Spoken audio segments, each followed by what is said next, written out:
warahmatullahi wabarakatuh. Salam Om Swastiastu, Namo Buddhaya, salam kebajikan.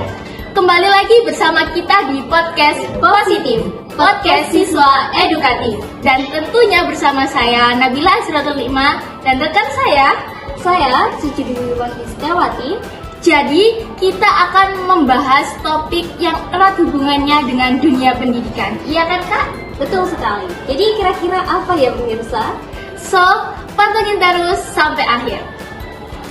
Jadi dari kemarin banyak banget nih dari teman-teman kita semua ngirim pesan anonim di IG kita untuk request membahas podcast mengenai dunia pendidikan. Karena sehubung dengan peringatan Hari Guru yang jatuh pada tanggal 25 November 2023 kemarin, pada kali ini kita mengangkat topik mengenai Guruku, harapan pemuda-pemudi masa depan bangsa. Sebelumnya kita juga udah mengundang salah satu narasumber dari Semanibda. Mungkin juga kalian warga Semanibda udah familiar banget sama satu sosok narasumber yang hebat ini. Ya betul sekali. Jadi kira-kira siapa ya pemirsa? So kita tidak lama-lama lagi. Ini dia narasumbernya. Halo. Oke, jadi ini dia pemirsa narasumber yang sangat istimewa tentunya. Silakan Miss untuk memperkenalkan dirinya terlebih dahulu. Oke, hello everyone. So I am Miss Cynthia, guru bahasa Inggris di Semanibda. Apa kepanjangan Semanibda? SMA Anin, SMA N 1, Koro, pakai Sidoarjo. Iya. Oke, Benar sekali. thank you. Dilihat dari tata bahasanya teman-teman udah kenal nih ya guru bahasa Inggris dari SMA Negeri 1 Porong yang tentunya jadi favorit guru kita semua. Ya, karena selain cantik, Miss Cynthia ini juga sangat pintar sekali. Iya, Amin. tentu. Amin. Sebelumnya kami mengucapkan selamat Hari Guru untuk Miss Cynthia pada peringatan Hari Guru tanggal 25 November kemarin. Dan tentunya untuk guru-guru di SMA Negeri 1 Porong juga. Dan mungkin juga guru-guru di luar sana sudah menjadi tonggak pendidikan untuk mencerdaskan generasi-generasi bangsa.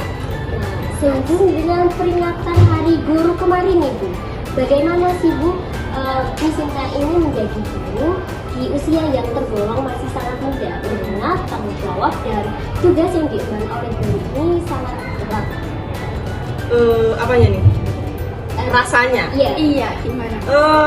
Menjadi guru di usia yang muda itu tidak mudah. Yang membuat tidak mudah adalah karena kita dilihatnya sebagai mbaknya. Jadi kayak respectnya itu beda dengan guru-guru yang senior gitu kan. Jadi kalau tantangannya itu dan rasanya itu, jadi kayak gimana kalau Miss jahat itu kan gapnya terlalu jauh gitu. Jadinya harus gimana biar friendly aja dengan anak-anak, biar ya memang mereka merasanya jadi mbaknya, jadi ya Miss jadi mbaknya aja gitu. Iya, jadi kayak menyesuaikan narasi. Iya, betul.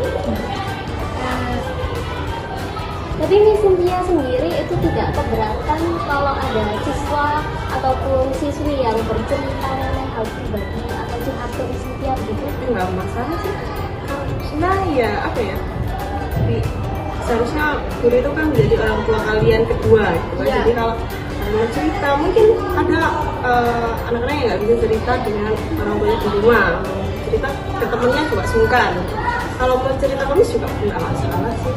Oke, jadinya saling melengkapi nih salah satu sama lain. Nah, terus anak didik zaman sekarang ini kan beda Miss ya sama zaman-zaman dahulu. Mungkin 5 tahun lalu itu sangat beda, dimana perbedaannya ini terletak di cara belajarnya. Mungkin kalau zaman sekarang kan anak-anak itu sukanya browsing di internet. Kalau mendengar penjelasan guru yang di kelas itu kayaknya monoton, itu banget sih caranya, bosen banget, biar ngantuk gitu. Jadi apa sih tantangan terbesar Miss Cynthia mengajar dalam generasi yang udah kenal dengan teknologi di luar sana? Oke. Kalian kan Gen Z ya? Iya, Miss benar. Ini generasi milenial. Itu aja udah beda gapnya. Apalagi kalau sama guru-guru senior yang generasi X atau malah ada boomers gitu kan. Ya, jadi tantangannya terbesarnya sebenarnya untuk Gen Z itu adalah gimana mendidik karakternya. Kalau informasi, kalau apa masalah pinter enggaknya, nah itu gampang karena kalian ngetik sedikit keluar. Iya, Istilahnya, muncul. kan. Beda kalau sama generasi Miss benar-benar tergantung dengan buku dan guru gitu. Kalau kalian kan enggak gitu.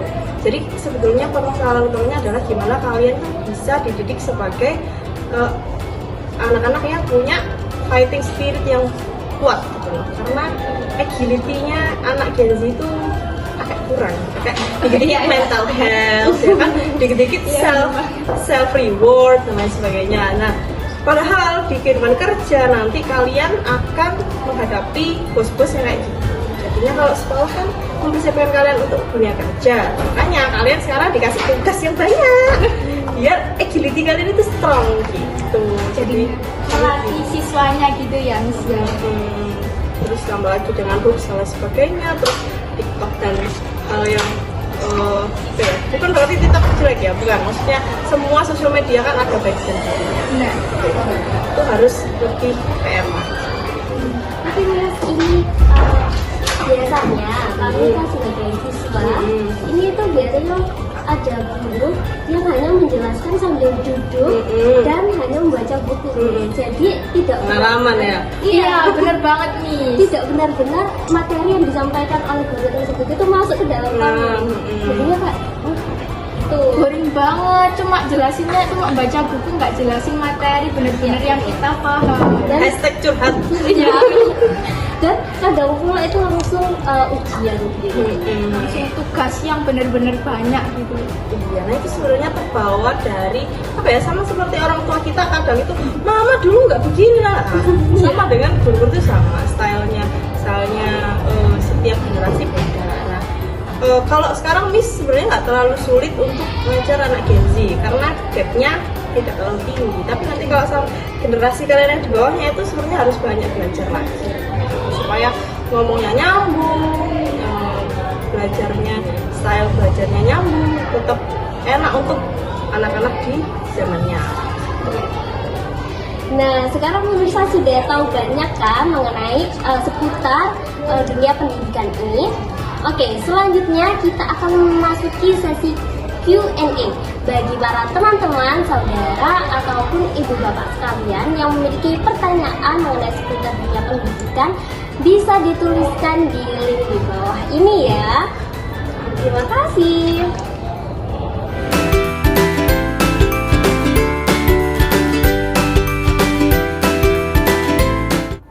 Oke, kembali lagi di podcast Positif, podcast siswa edukatif.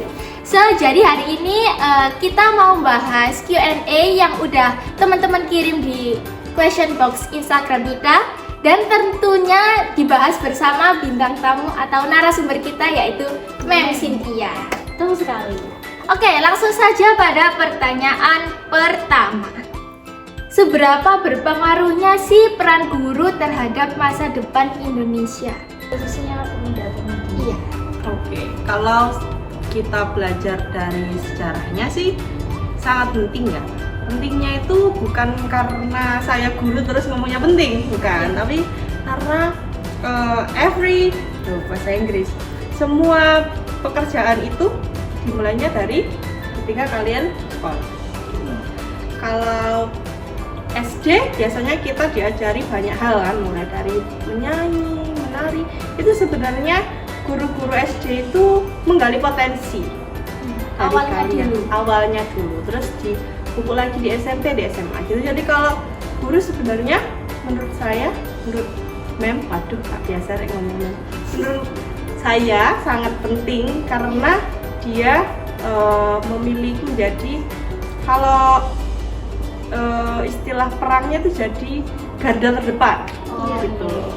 Beda sama yang menteri-menteri dan lain-lain, itu kan tinggi, tapi kalau kita itu ada kerjanya di lapangan, jadinya langsung ketemu sama generasi zaman next gitu. Jadi yang kita ajar saat ini itu bisa jadi akan jadi orang-orang hebat di 20-30 tahun depan. Oke, jadinya kalau misalkan ada seseorang yang berprofesi kayak TNI, abdi negara, itu awalnya juga dari guru itu ya, Miss ya. Terus lanjut ke pertanyaan kedua. apakah menurut Bu Cynthia nilai itu sangat penting bagi kami para siswa? Wah, ini relate banget sih buat kita sebagai siswa ya, Cici. Sekali. Kalau kita nggak dapet nilai 100 kayaknya sedih banget sih. Iya benar, karena itu kembali lagi ke stigma masyarakat gitu. Kalau masyarakat pengennya anaknya dapat nilai yang bagus, gitu, yang sempurna gitu ya. Tapi sebenarnya yang paling penting itu adalah kalian belajarnya itu loh. Kalau misalkan nilai 80 dengan nilai 40, tapi 80 itu karbitan, paham ya? Iya, paham. Itu beda. Kelihatan value-nya tuh beda. Nggak ini sih, nggak apa ya?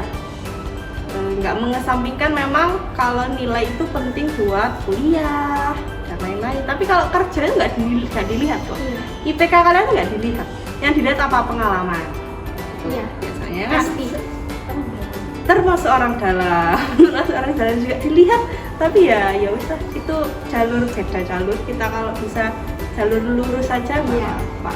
Benar-benar. Lebih barokah nilainya, Iya. kan? Betul. Jadi jangan nilai karbitan, oke? Oke. Kalau bisa pure, gitu. Pasti Oke. bisa. Lanjut. Selanjutnya pertanyaan terakhir. Jadi menurut Bu Cynthia, apakah siswa yang disebut pintar itu adalah siswa yang pintar di bidang matematika saja? Sedangkan banyak dari masyarakat yang menganggap bidang seni itu tidak termasuk orang yang pintar gitu. Oh iya, kembali lagi ke stigma masyarakat. Oke, masyarakat Gitu. lagi. Masyarakat lagi. Khususnya masyarakat Asia. Nah, kalau orang Asia benar itu kita lebih fokus ke matematika. Kenapa? Kalau menurut misi ya, kita karena tinggal di Asia, terus orang Asia khususnya Chinese dan sebagainya. Ini enggak ini ya, bukan rasis ya. Iya. Tapi faktanya itu biasanya mereka berdagang, gitu kan? Nah, kalau orang berdagang harus pintar matematika. Buat itu.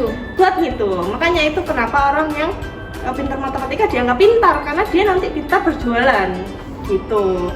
Sedangkan kalau di Asia sendiri seni itu masih kurang dia banyak diapresiasi. Beda sama kalau orang Eropa gitu kan, Iya. yang karya seninya dilihat patung-patungnya dan lain sebagainya tuh dilihat punya nilai yang tinggi gitu loh. Itu mungkin kembali lagi ke background kita tinggal di Asia ini gitu. Tapi menurut misi, menurut saya itu semua bidang itu bagus. Ada yang bidang seni, ada yang bisa nyanyi, ada yang bisa nari, olahraga itu memang passion dan juga potensi setiap anak Dari beda-beda. masing-masing anak juga. Iya. Ada yang bisa public speaking, ada yang bisa ngomong heart to heart, kan bisa psikolog kan gitu. Iya. Gak harus kita matematika, psikolog, ya toh. Yang penting punya self awareness yang bagus. Jadi kayak saya pinter seni, ya wes itu dilakukan. Ya, nggak usah minder, tapi juga jangan diremehkan. Begitu, oke? Oke, Miss. Oke. Jadi dari serangkaian podcast pada kali ini kita bisa simpulkan ya pemirsa bahwasannya seorang guru merupakan seorang pahlawan tanpa tanda jasa dan guru ini merupakan sebuah pahlawan yang memberikan kita pengalaman dan juga berbagai hal yang sebelumnya belum bisa kita lakukan. Ya, jadinya guru ini nggak cuma memberikan pembelajaran kayak biasanya aja, mapel, tapi pada kenyataannya selain itu guru juga memberikan pengetahuan kepada kita tentang gimana sih caranya hidup yang lebih baik lagi, terus memberikan pesan-pesan yang baik juga untuk Ya, kita agar kita kan selanjutnya akan hidup bermasyarakat. Nah, itu kan pasti kita berhadapan dengan orang-orang yang lebih wow lagi. Nah, guru itu mengajarkan itu pada kita. Kan, Kak Cici? Iya, betul sekali Kak Nabil. Oke, kami ucapkan terima kasih banyak kepada Mem Cynthia yang Ya. sudah menjadi narasumber kita pada podcast kali ini dan juga pemirsa yang sudah mengikuti podcast dari awal sampai akhir video. Ya, kami juga mengucapkan pada teman-teman kameramen dan editor untuk membantu berjalannya acara dari awal hingga akhir dan bermanfaat juga untuk orang lain. So jangan lupa untuk kalian semua like, comment, subscribe, and jangan lupa share video ini ke yang lain juga agar lebih bermanfaat ke depannya lagi. Oke, see you in the next video.